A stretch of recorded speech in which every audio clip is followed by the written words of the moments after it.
Bienvenido a Saboreando la Palabra, el comentario a las lecturas de la Misa Dominical. Te habla el Padre Ángel Siapi, de la parroquia Cristo Redentor en el Paraíso, San Juan, Puerto Rico. Recuerda que en la descripción están las citas bíblicas de las lecturas, el enlace al guión de la Lección Divina, el enlace a los apuntes del comentario y la dirección de la página web de la parroquia Cristo Redentor. En el nombre del Padre, del Hijo y del Espíritu Santo. Amén. Míranos, oh Dios, Creador y guía de todas las cosas, y concédenos servirte de todo corazón, para que percibamos el fruto de tu misericordia. Por nuestro Señor Jesucristo, tu Hijo, que vive y reina contigo en la unidad del Espíritu Santo y es Dios por los siglos de los siglos. Amén. Muy bien, vamos a comentar las lecturas de este domingo 24, 24 del tiempo ordinario en el ciclo B. En la primera lectura de hoy tenemos el tercer de los 4 cantos del siervo que aparecen en el segundo libro de Isaías. Ya dijimos que Isaías es un libro que abarca un periodo de tiempo muy grande y que son realmente varios escritores, ¿no? Y entonces está dividido en tres libros que componen lo que llamamos el libro de Isaías en la Biblia. Entonces esto del segundo libro, que son los capítulos 40 al 55, de ahí aparecen los 4 cantos del siervo, y hoy leemos el tercer canto al que se le ha quitado la primera estrofa. No aparece en el texto que se lee en la liturgia, solamente aparece a partir de la segunda. Esa primera estrofa, que es el versículo 4, presenta al siervo como el discípulo obediente.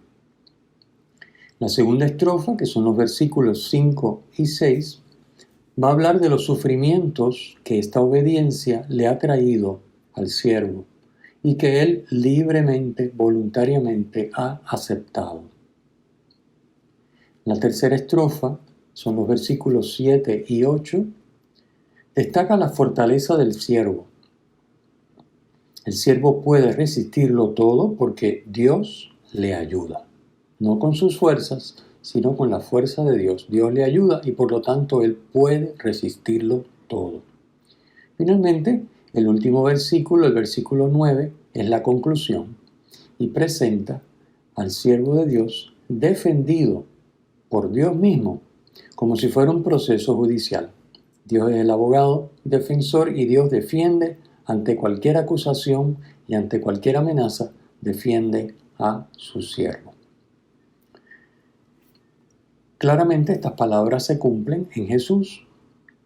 Jesús afronta obedientemente y en silencio todos sus sufrimientos y lo hace apoyado en la fuerza de Dios. Y aunque los hombres lo condenan, Dios lo defiende y lo absuelve. Tan es así que esa absolución se manifiesta de manera inconcebible para los seres humanos a base de la resurrección. La confianza y el abandono de Jesús en Dios su Padre es total. Por lo tanto, este texto que hoy leemos nos prepara para escuchar el Evangelio, porque revela la naturaleza del mesianismo de Jesús, que él mismo nos va a explicar en el texto del Evangelio de hoy. El mesianismo de Jesús, como veremos, no es un mesianismo que vence el mal con los medios del poder mundano, sino con el amor hasta el extremo, manifestado en su obediencia a la voluntad de Dios y en su servicio a los hombres hasta la muerte. Bien, vamos a comentar brevísimamente, diría yo, la segunda lectura, que no necesita mucho comentario, se entiende claramente, tomada de la carta de Santiago, que continuamos leyendo. La semana pasada leímos, el domingo pasado, hoy continuamos leyendo la carta de Santiago. El fragmento de hoy nos aclara que la fe que salva, es la que tiene un impacto en la vida, la que se manifiesta con obras que son la medida de la autenticidad de esa fe. Y Santiago coloca un ejemplo muy gráfico, un necesitado de comida y de vestido al que no basta que nosotros le deseemos bien, sino que es necesario que los socorramos con obras materiales.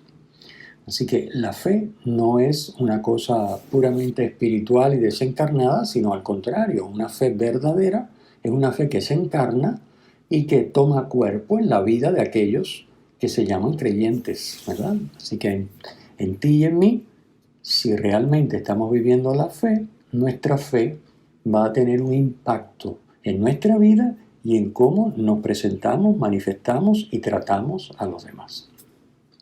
Bien, pasemos al Evangelio, que vale la pena comentar en detalle porque es muy sustancioso. El pasaje de hoy, tomado del Evangelio de Marcos, que es el que corresponde a este ciclo B, está tomado del capítulo 8, comenzando con el versículo 27.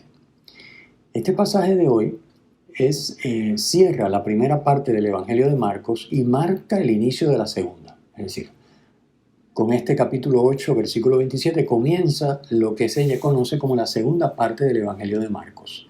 En esta segunda parte Jesús se va a dedicar con mayor intensidad a la formación de sus discípulos, mientras van de camino a Jerusalén, donde Jesús va a consumar, por supuesto, su vida, su misterio pascual, su pasión, muerte y resurrección. Así que ese camino a Jerusalén comienza aquí, esta segunda parte, con un trayecto donde Jesús va a estar continuamente dedicado a enseñarle a los discípulos cómo es el seguimiento.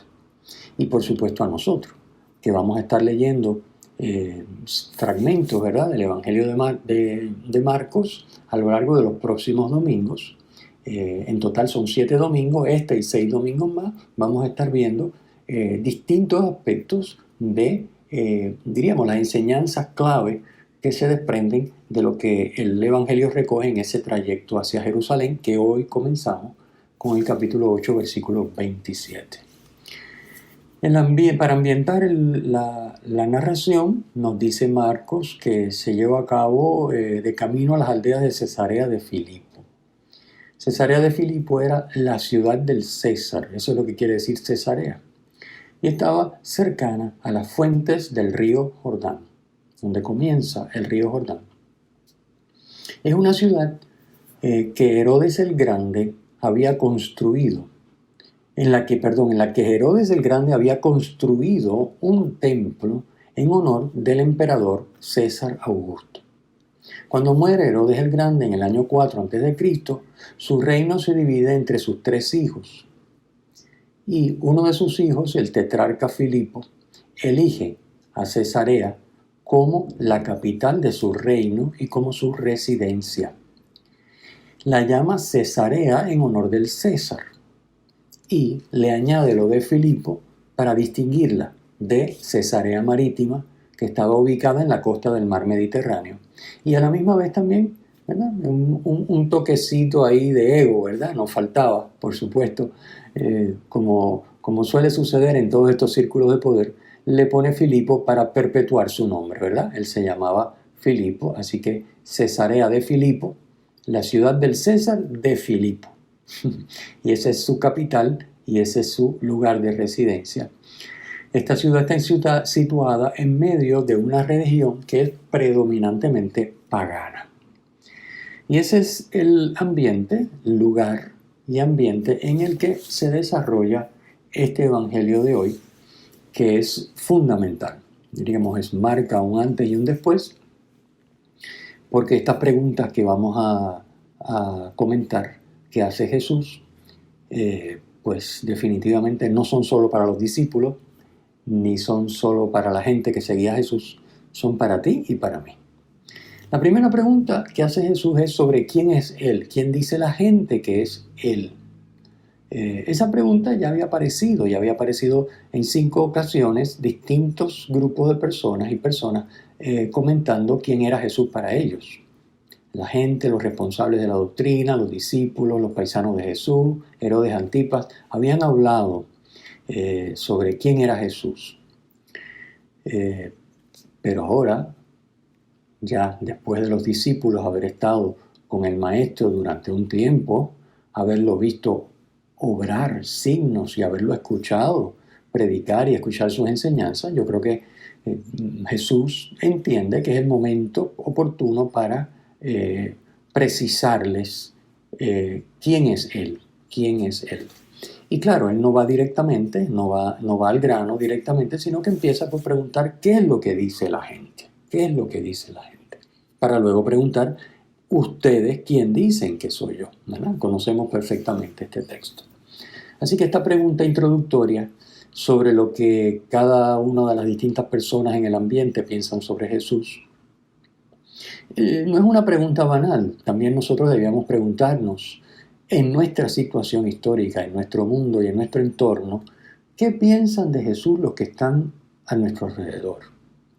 ¿Por qué? Pues porque en gran medida lo que ellos piensan dice muchísimo sobre lo que nosotros testimoniamos con nuestra vida, tanto a nivel individual como a nivel colectivo, como comunidad de fe. Por lo tanto, valdría la pena, yo les invito a hacer este examen personal y preguntarnos, ¿testimonia mi vida, como dice la segunda lectura, ¿verdad? Que nos invita a una coherencia entre fe y vida?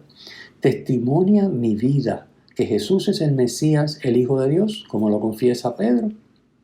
¿Hasta qué punto los que me rodean no creen que Jesús es el Hijo de Dios porque mi vida realmente no lo confiesa? Ni mi estilo, ni mis criterios, ni mis prioridades no concuerdan con las de Cristo. Entonces, claro, la gente dice, bueno, si el cristiano realmente con su vida no manifiesta que cree en Cristo, pues eso tiene un impacto sobre los no creyentes o sobre los que están dudosos o sobre los que tienen otra fe, que no es la cristiana.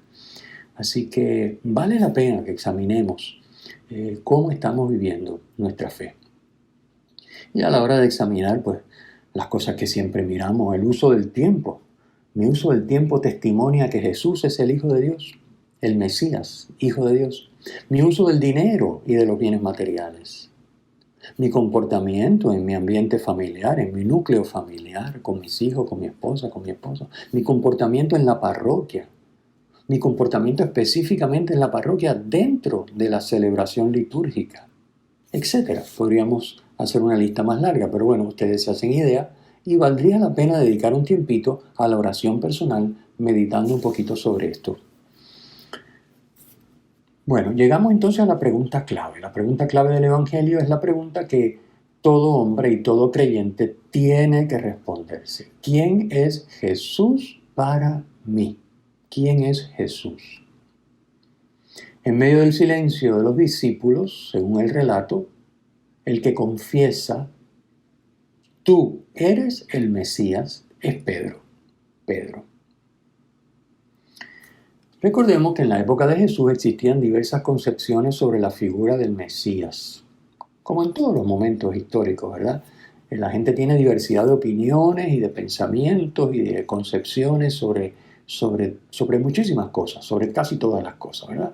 Es muy difícil la unanimidad, pero a pesar de eso, todas estas concepciones del Mesías en la época de Jesús estaban de acuerdo en ver al Mesías como un libertador político que iba a liberar a Israel del yugo romano. Este concepto de un Mesías político era claramente el resultado de muchísimos años de dominación extranjera y pagana. Eso obviamente para el pueblo de Israel, un pueblo convocado por Dios para vivir de cara a Dios, su precepto, su ley, como hemos visto en tantos domingos que hemos comentado, pues era una cosa terrible. Tener que estar sometidos a la dominación política de unos paganos que no creen en Dios. Tienen sus dioses, pero son dioses falsos, etc. Pues era tremendo. Entonces, ellos veían el Mesías prometido y anunciado por los profetas como la figura que Dios iba a suscitar en el pueblo precisamente para, entre otras cosas, liberarlo de ese yugo externo y poder realmente centrarse en el culto verdadero al Dios verdadero. Y aunque el texto no lo indica, Jesús sabía perfectamente que en la mente de Pedro y de los demás que lo estaban escuchando estaba subyacente esta figura de un Mesías político. Por eso Jesús, como ya había hecho en otras ocasiones antes, varias ocasiones, al realizar milagros, sobre todo, les había mandado terminantemente callar, guardar silencio sobre su persona. Es decir, cuando Pedro dice, tú eres el Mesías, Pedro dice, no se lo digan a nadie. Jesús dice, no se lo digan a nadie. Es cierto que Jesús es el Mesías como Pedro dice, pero Jesús no es un Mesías como ellos están pensando, ni como el pueblo espera. No es esa clase de mesianismo el mesianismo de Jesús. Por eso Jesús, luego de exigir silencio sobre su persona y sobre lo que acababa específicamente de hablar Pedro, tú eres el Mesías, comienza inmediatamente a explicárselo, dice el texto, con toda claridad. Cristo va a explicar cómo es su mesianismo. La primera lectura de hoy, que acabamos de comentar, nos revela, da como unas pistas sobre cómo es ese mesianismo. Es un mesianismo que choca con la concepción humana, porque no va a utilizar, como ya dijimos, las estructuras mundanas de poder, de prestigio, de fama, de riqueza, etc., sino que va a ir por otro camino. Y ese es el que Dios tiene dispuesto. Va a ir por el camino del siervo obediente y sufriente. Por eso esa primera lectura, como ya dijimos, nos prepara para escuchar la instrucción de Jesús a sus discípulos. Jesús les dice, el Hijo del Hombre tiene que padecer mucho, tiene que ser reprobado por los ancianos, sumos sacerdotes y escribas, ser ejecutado y resucitar a los 3 días. La expresión tiene que remite a lo que Dios tiene dispuesto.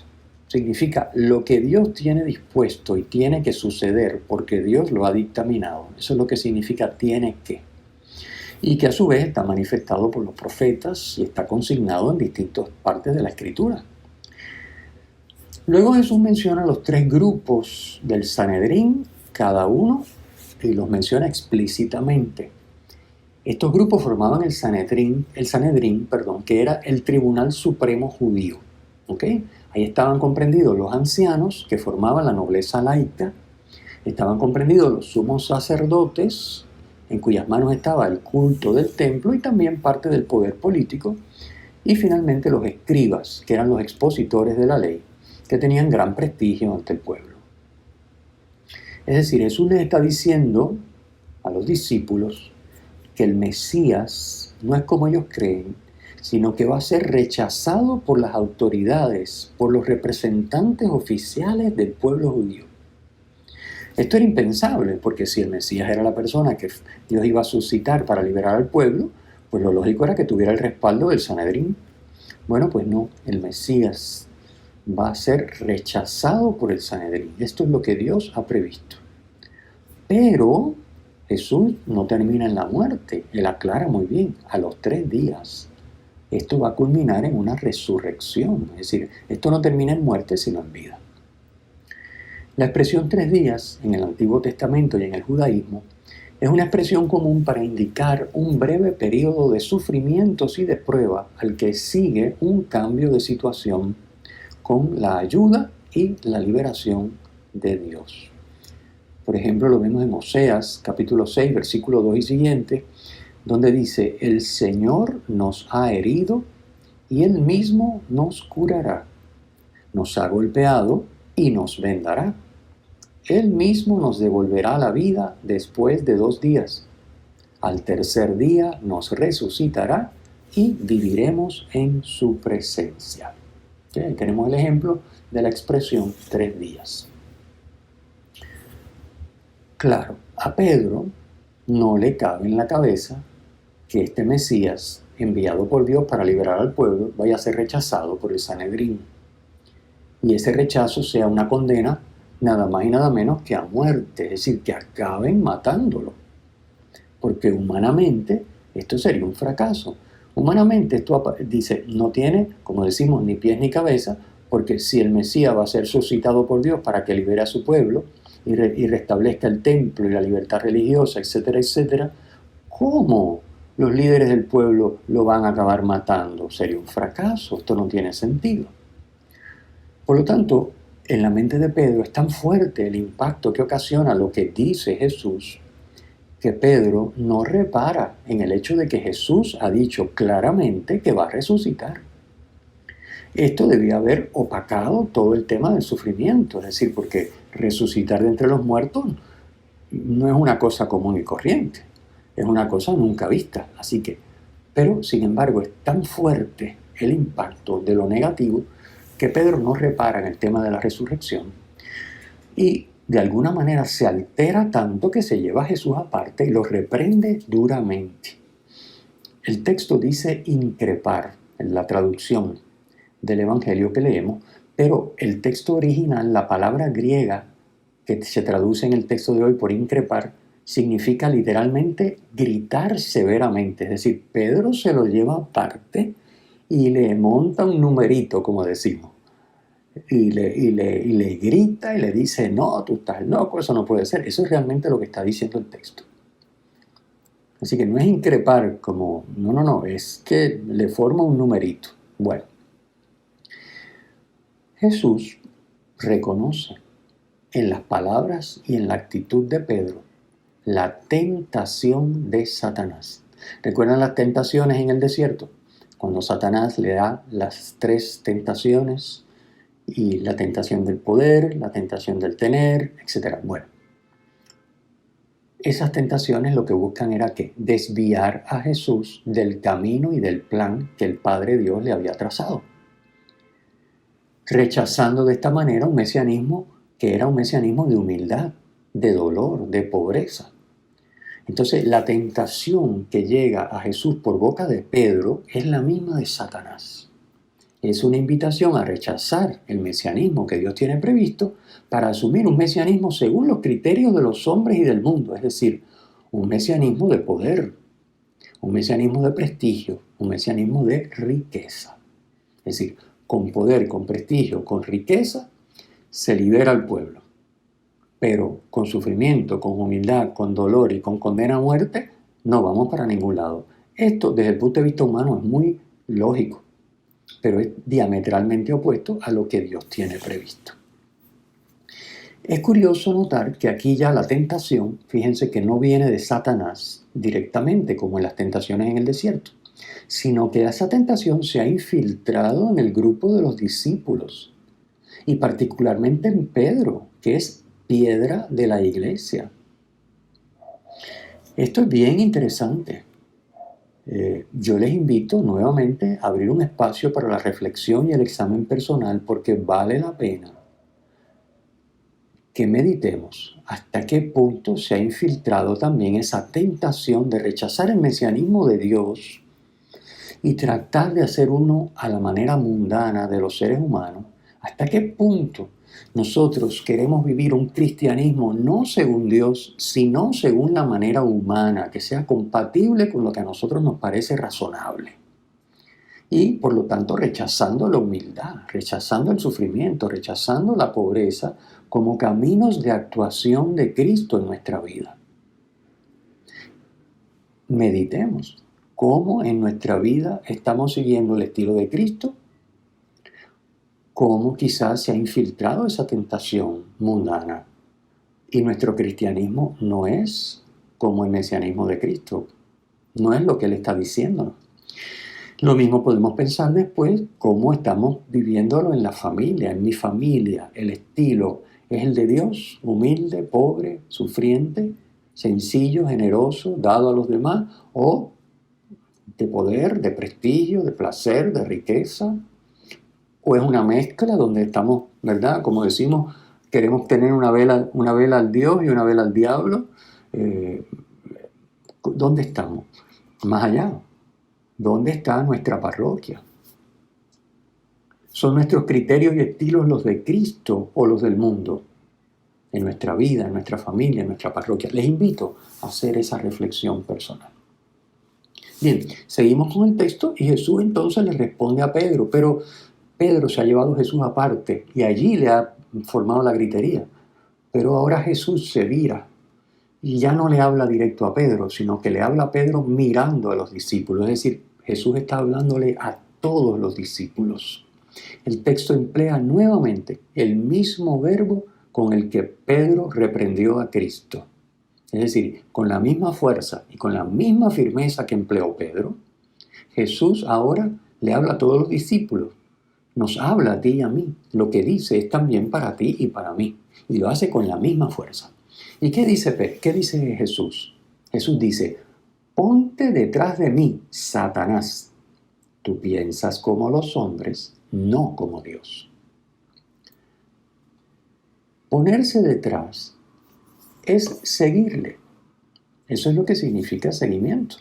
Si yo voy siguiendo a una persona, tengo que ir detrás, porque si voy al frente, no sé por dónde va. Así que ponte detrás, sígueme, es lo que le está diciendo una vez más a Pedro y a los discípulos Cristo.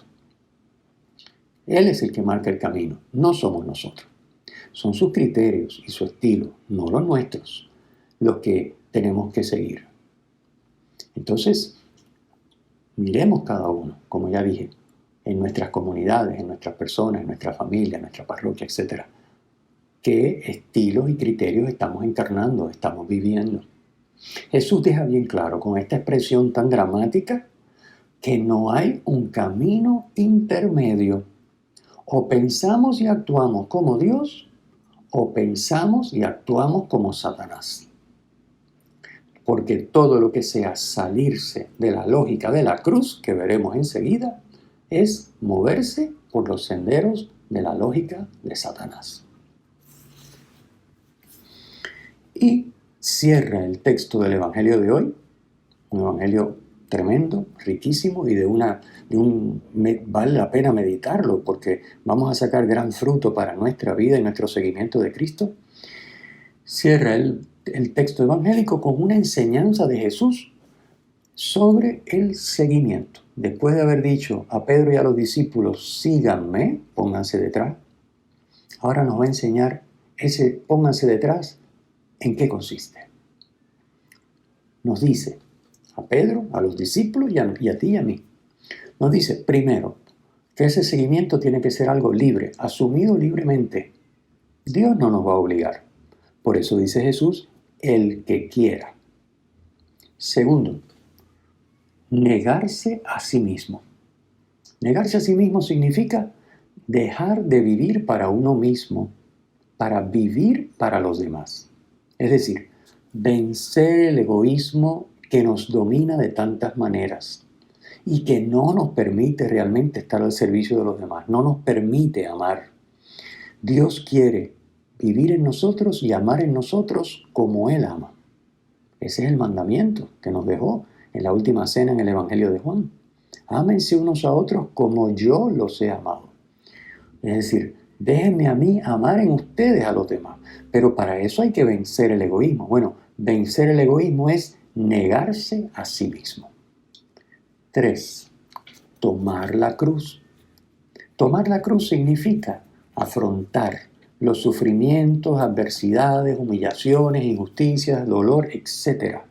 que conlleva vivir para los demás. Consiste en preguntarse cada día, ¿en qué puedo servir a mi hermano? Y pasar por alto las dificultades que eso nos acarrea para servirlo verdaderamente. No decir, bueno, esto a mí no me conviene, pues esto a mí me va a costar mucho, me va a complicar mucho, No. ¿Cómo puedo? El hermano me necesita y yo debo servirlo. ¿Cómo lo hago? En mi familia, empezando por mi núcleo más cercano familiar, en mi comunidad de fe, en mi comunidad de estudio o de trabajo, en mi parroquia, donde vivo mi fe. ¿Qué debo dar hoy? ¿Cómo puedo engendrar vida en quien la necesita? Eso es tomar la cruz. Jesús termina con una frase paradójica. El que quiera salvar su vida la perderá, y el que pierda su vida por mí, por el Evangelio, la salvará. Esto quiere decir, si la cruz no la tomamos libremente, viviendo para los demás, si no nos negamos, si no damos satisfacción a nuestro egoísmo, la cruz, es decir, los sufrimientos, se convierten en una desgracia, nos aplastan y nos llevan a la muerte. Por eso, quien quiera salvar su vida, la perderá. Si por el contrario tomamos la cruz libremente y siguiendo a Cristo nos negamos para poder amar, la cruz es el paso a la resurrección y a la vida. Por eso dice Jesús, el que pierda su vida por mí y por el Evangelio, la salvará. Ese conservará la vida. Muy bien, un Evangelio de una riqueza enorme. Les invito a tomarlo y retomarlo, meditarlo y hacer un poquito de examen cada uno de nosotros. Y que el examen no se quede simplemente en la oración y en pensar, sino en acciones concretas con las que vamos a responder a esta palabra de vida que el Señor nos ha regalado este domingo. El Señor esté con ustedes y con tu espíritu. La bendición de Dios Todopoderoso, Padre, Hijo y Espíritu Santo, descienda sobre ustedes y permanezca para siempre. Amén. Si te ha gustado, usa el enlace para compartirlo con tus amigos.